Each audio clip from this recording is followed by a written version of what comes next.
Well, actually, my iPhone is an HD. All right. All right. And you got audio too.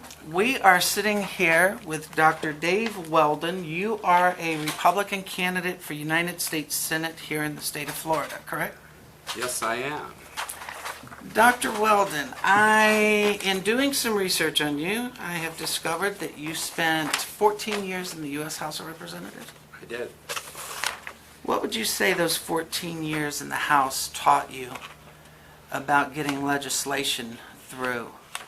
The founders created a very, very difficult system deliberately to protect our liberties by separating the chief executive as a separately elected official, unlike the British parliamentary system where the Prime Minister is elected out of the Parliament.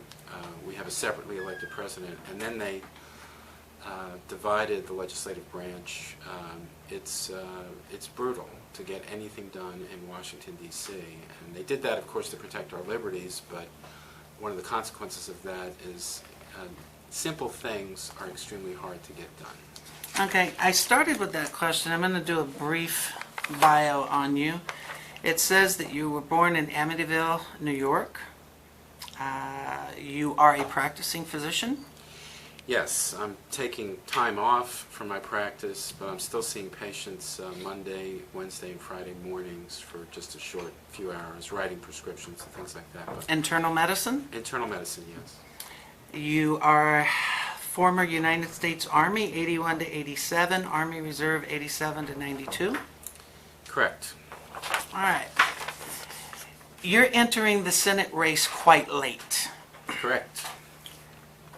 You are running in the Republican primary against 5 other opponents. I'm going to ask you, tell me one thing that distinguishes you from your opponents as I mention them by name. George Lemieux. Well, George Lemieux has never been elected to anything. He might have been a county party chairman or something like that. He was appointed to the U.S. Senate. I ran and won 7 times, elected to the House. So I have a track record of appealing to voters and successfully getting elected.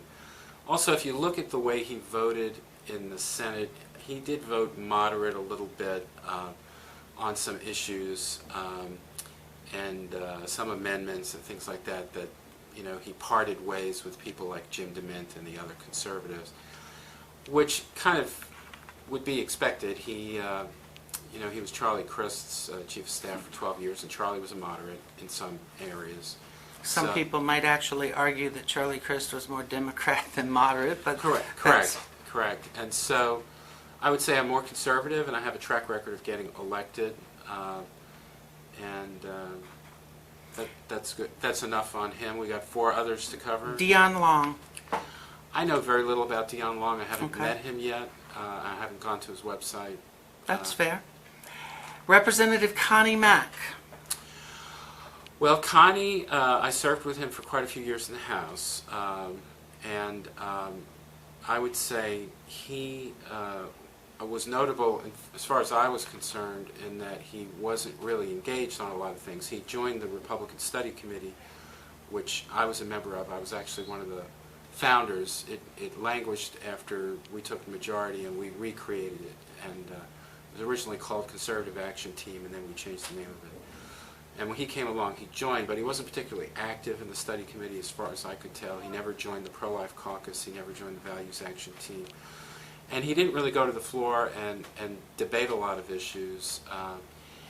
He kept a pretty low profile, basically, whereas I was very active and outspoken on a lot of issues, particularly some of the cultural issues, pro-life. The bill to ban human cloning was my bill. I had a patent bill that banned patenting human embryos that ultimately became law after I left the House. Also, some of the conscience clause protections to keep doctors from having to be forced to participate in abortion procedures. And he voted for stem cell research. I was arguing against stem cell research. So I would say on some of these issues, I describe myself as the real deal, the real Okay. conservative compared to Connie Mack. We're going to get further into the comparisons between you and Mr. Mack here in a second.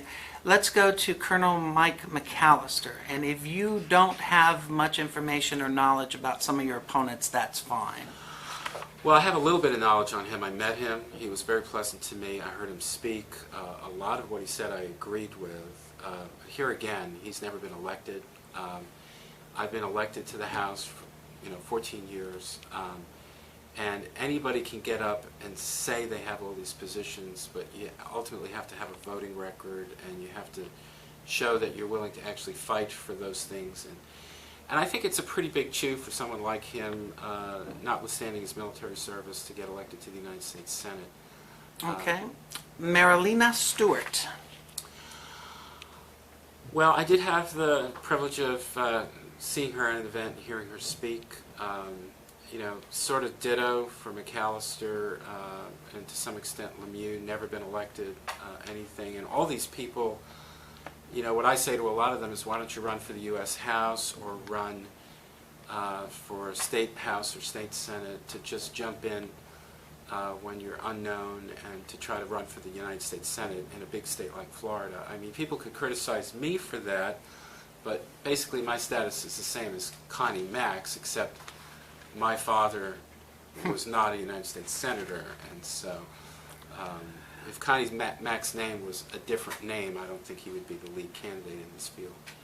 Would it be fair to ask if you think that Connie Mack's running for U.S. Senate is more based on his name recognition and his past politics of his family members as opposed to his own achievements? Absolutely. Okay. In many ways, this position is very important. You're going to be in the United States Senate. You're going to represent the interests of 18 million Floridians, and to send somebody into that position, I think you really want somebody with a track record of performance, of hard work, of discipline, somebody who has really delivered on some issues, and not somebody who's just running on their family name, basically. Okay. The most recent Rasmussen poll, as of Monday of this week, shows Democrat Bill Nelson basically hammering every one of the GOP I haven't seen that candidates poll. right now in double digits. They actually specifically mention the disparaging numbers between Nelson and Connie Mack, and they're abysmal, to say the least.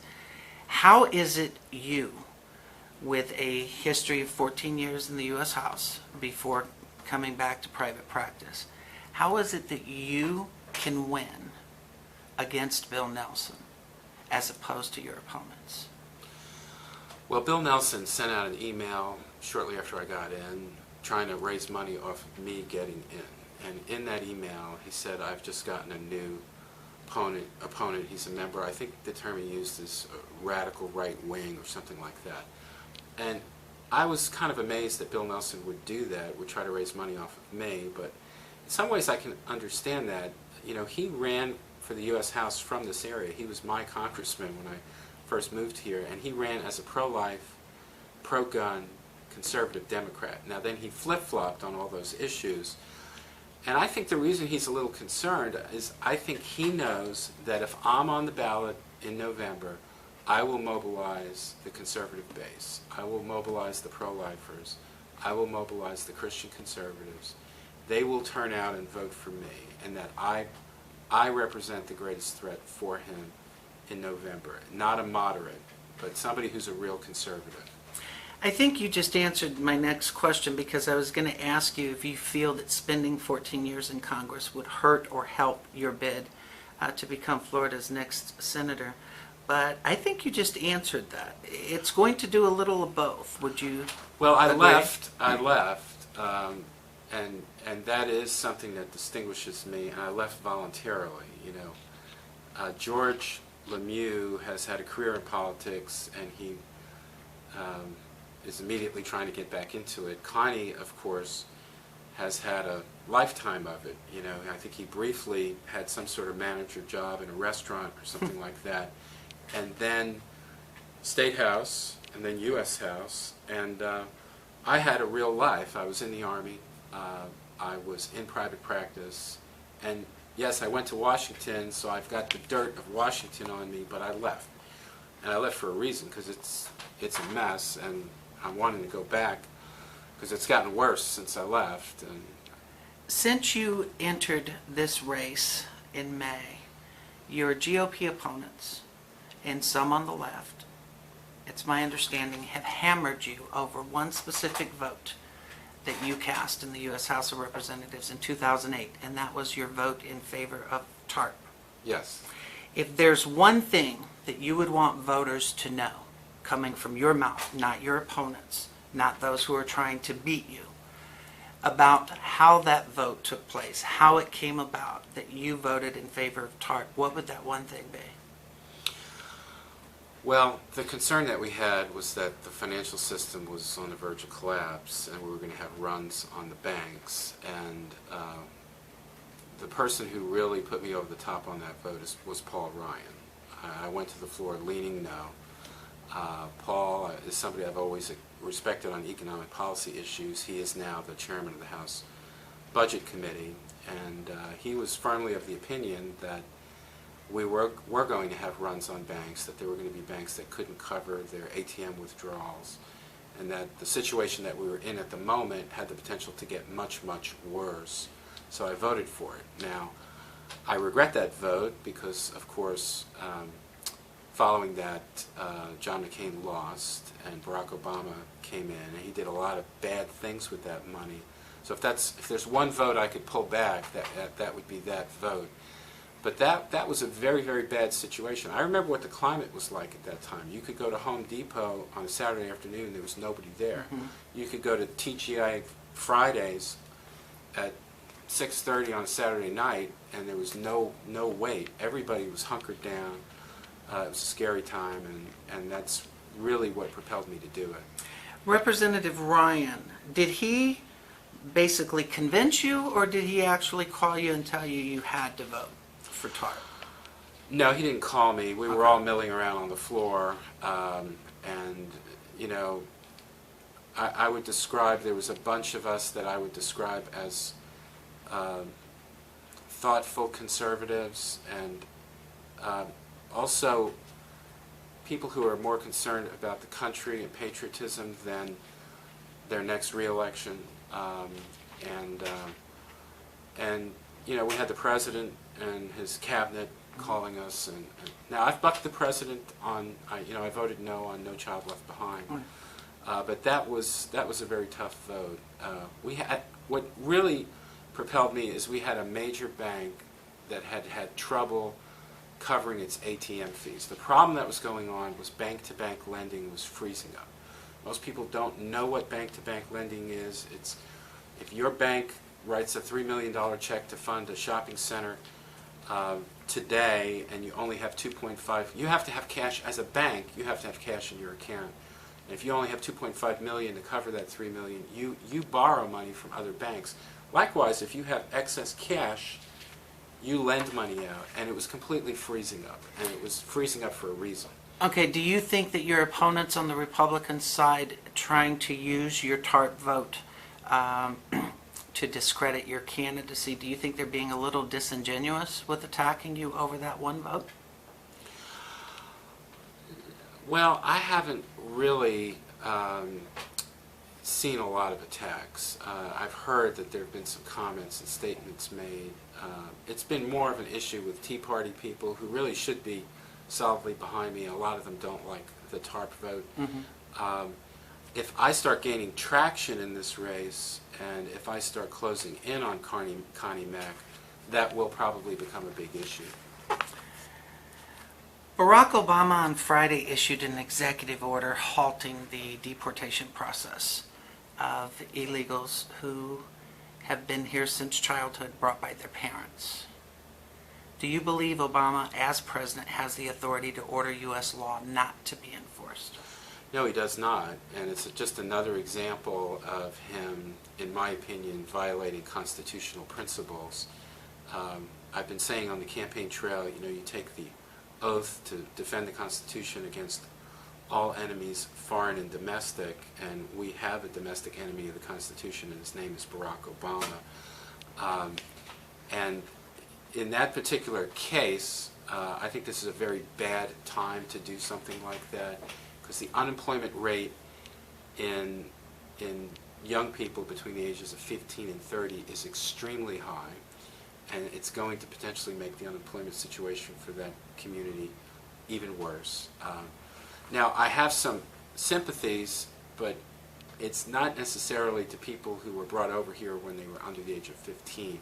The ones that I feel a certain amount of compassion for are these people who are brought over as babies. They're 6 months old, a year, 2 years old, and they literally grow up in the United States even without an accent. And they go to our US schools and they go to our colleges. And to talk about sending some of those people back, I agree. I mean, it's just not practical, and it's perhaps, you could say, even inhumane to do that.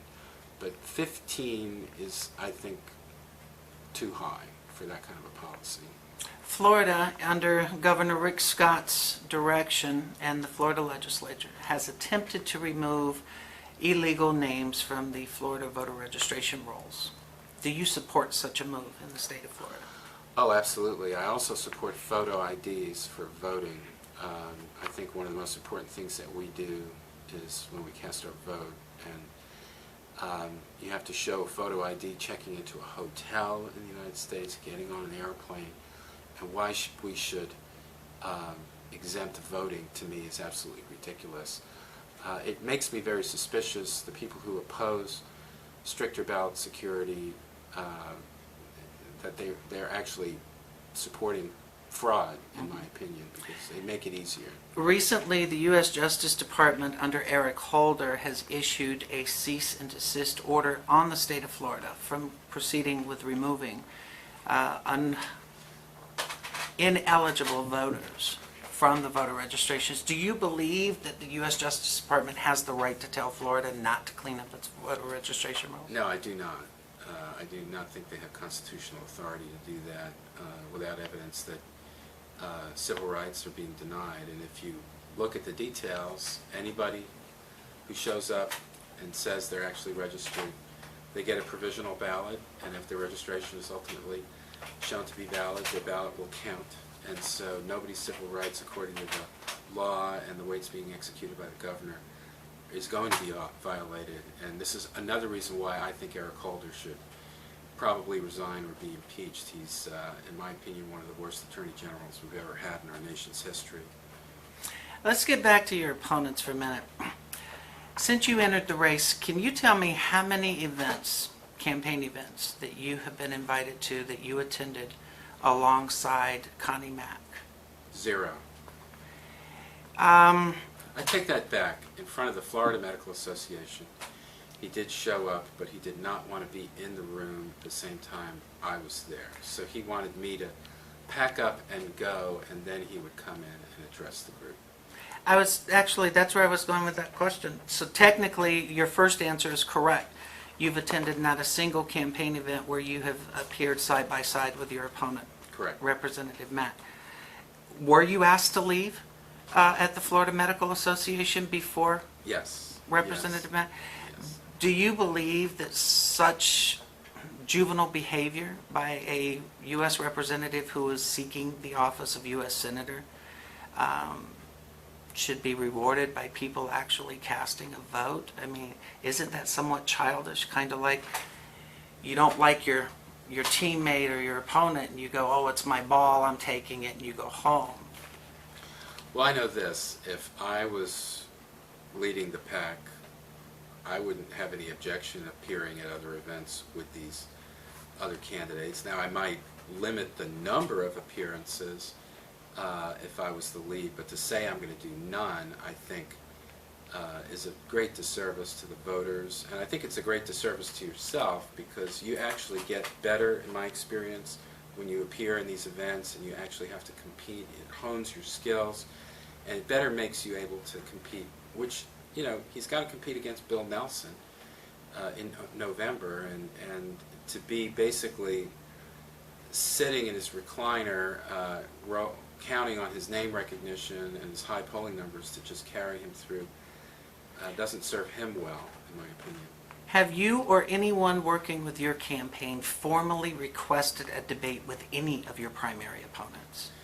No, we've just been responding to the general requests that we've had, and we've said yes to several different events. And I don't think it's any coincidence that he got out as soon as I got in, because he's not a great debater, and his handle on the issues, in my opinion, is not great. And I think he would have the most to lose by having me in the race.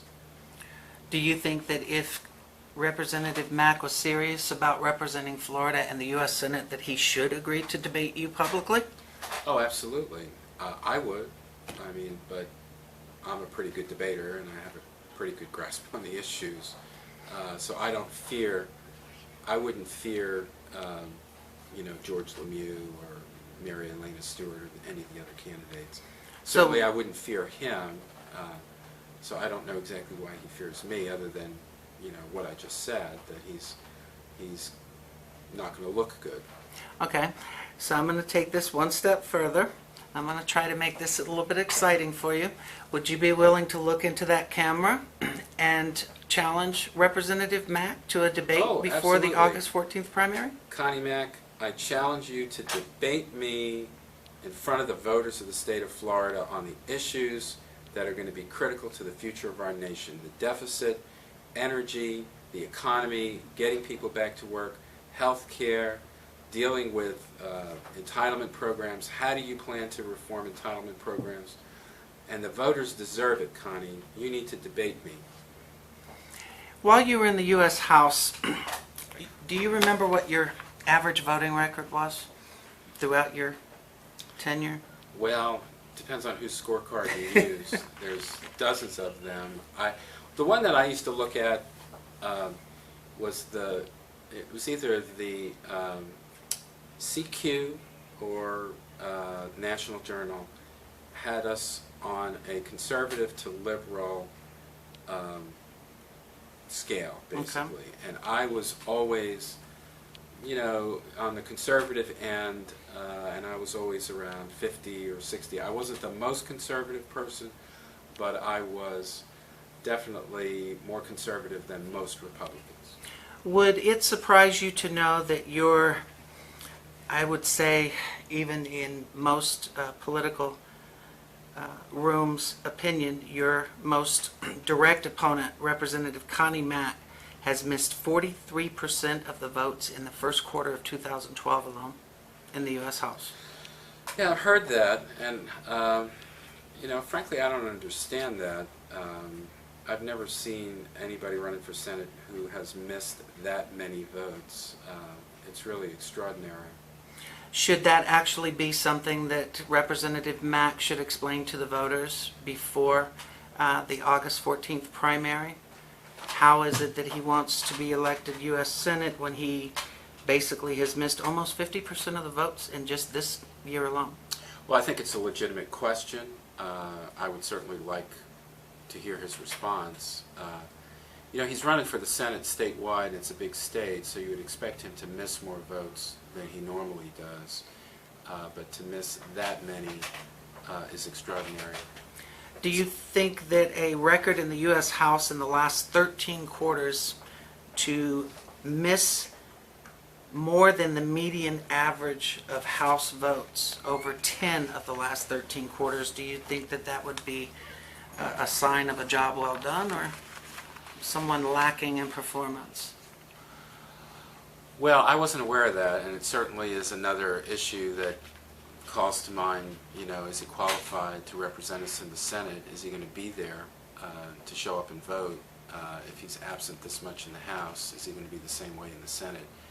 And it sort of goes along with his general image that, he's not a serious candidate.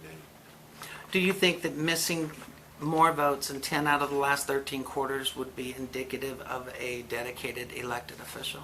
No, I do not. Okay. According to news reports, it seems Representative Mack is proclaiming that he will be the GOP's candidate running against Bill Nelson in November. Do you think that such a proclamation is somewhat premature?